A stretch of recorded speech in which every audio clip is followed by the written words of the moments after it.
126, oui, c'est ça. Merci, Madame la Présidente.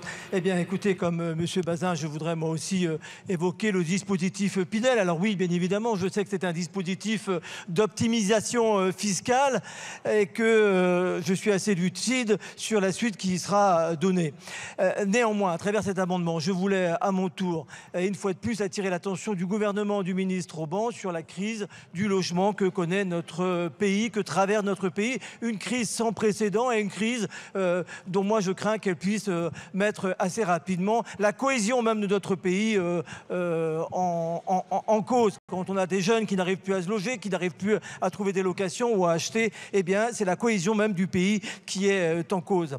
En plus, la suppression du Pinel arrive au pire moment, on vient de le dire, on assiste à l'effondrement des mises en vente de logements neufs. On était à 28 000 au premier semestre 2024, contre, tenez-vous bien, 75 000 au même premier semestre 2018 ou encore 40 000 en pleine crise Covid au premier semestre 2020. On le supprime et on ne le remplace pas par un autre dispositif. Le Premier ministre a bien évoqué le PTZ, le retour du PTZ pour l'habitation, effectivement, mais on n'a pas de calendrier, on ne sait pas qui il va concerner. Et enfin, Madame la Présidente, juste 30 secondes pour dire que effectivement, nous en Bretagne, nous avions réussi à décentraliser le dispositif Pinel. Les élus locaux se sont mis d'accord sur un zonage et nous l'avons fait d'une manière plutôt intelligente et il a permis de débloquer de nombreux projets immobiliers, pas simplement des dispositifs de logement neuf, mais aussi à côté des logements sociaux et des commerces, parce que quand il y a un dispositif Pinel, eh bien souvent il y a d'autres dispositifs de logement. Merci, monsieur le député. Merci.